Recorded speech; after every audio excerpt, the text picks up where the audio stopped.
Is reinvention just a buzzword, another trendy word, a word that people just throw about meaninglessly? Or can it actually mean something? Can it actually mean something powerful to those of us in midlife, 50 and beyond, or in my case, 60 and beyond?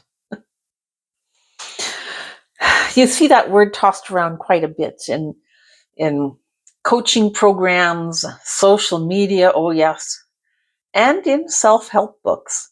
Did you know that in 2024, that's just this past year, in the US, more than 15,000 self-help books were published? 15,000 self-help books. Well, if you're over 50, including me over 60, yes, and beyond, you already know what doesn't work.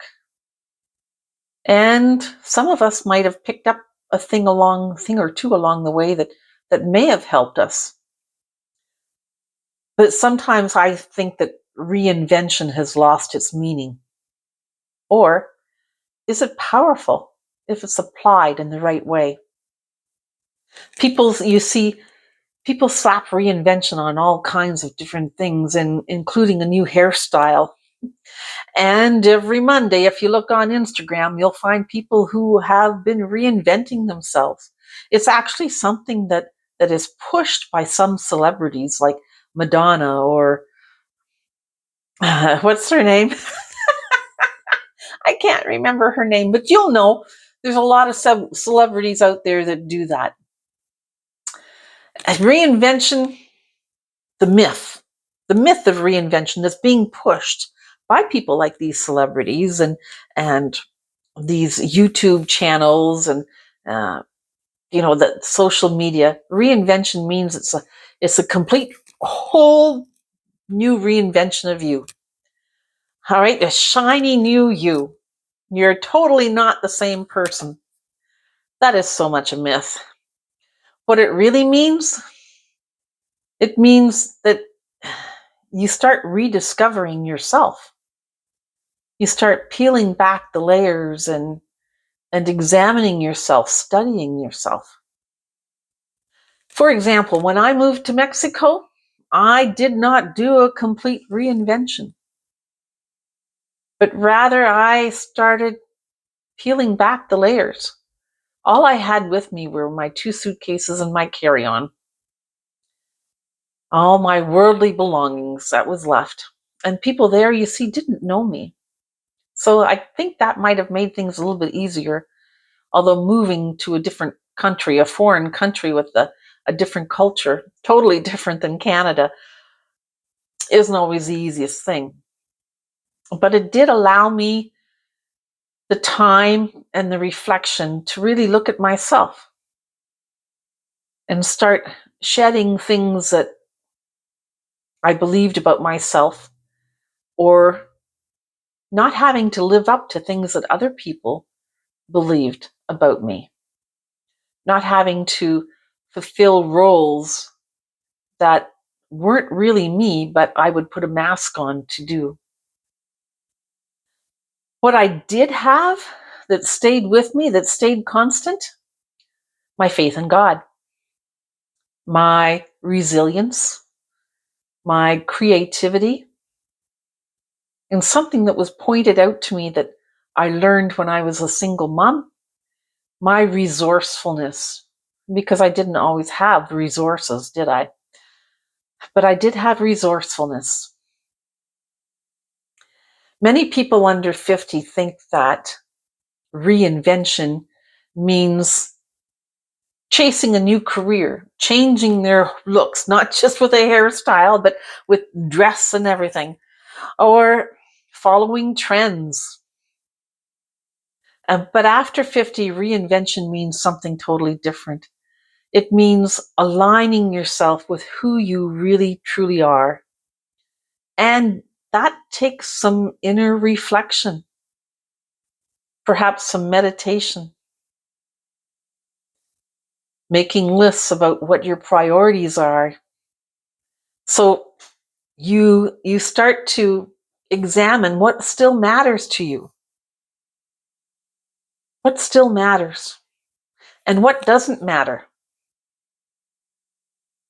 Start prioritizing the important things in your life. That's what lines up with you. Not the important things that other people say should be important to you, but what you really believe is important to you. What you really feel. And you lean into your strengths. That's something that I discussed in a previous video.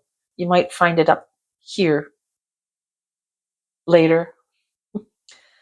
And then there's the rhythms that you start to develop and grow too as you start aligning yourself. And that could be something that a routine or ritual that you do in the morning or in the evening. And that's another thing that I talked about in a previous video that you might find here or here. I don't know yet.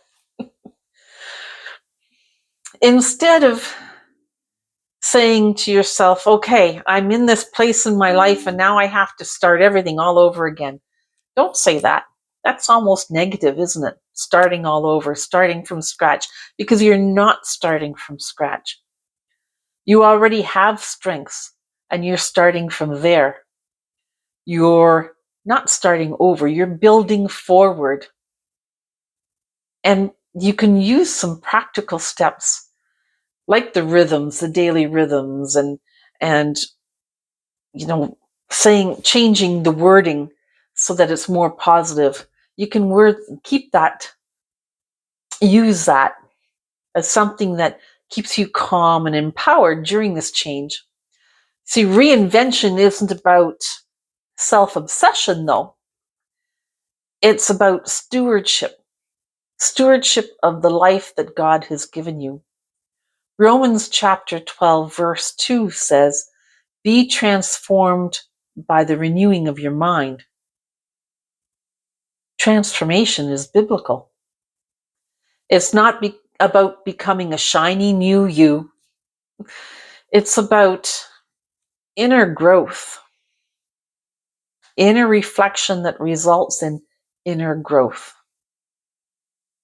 It's not about a new makeover. No, it's about rediscovery. And it's not about imposter syndrome or creating a new mask. It's about shedding the masks that you are already wearing. The masks that you never really needed because it wasn't about being authentic within yourself. Tell me something. Leave a comment below. What masks are you shedding? What layers have you let go of? How is your transformation coming along? Have you made a list of what your strengths are and prioritized them? Let me know.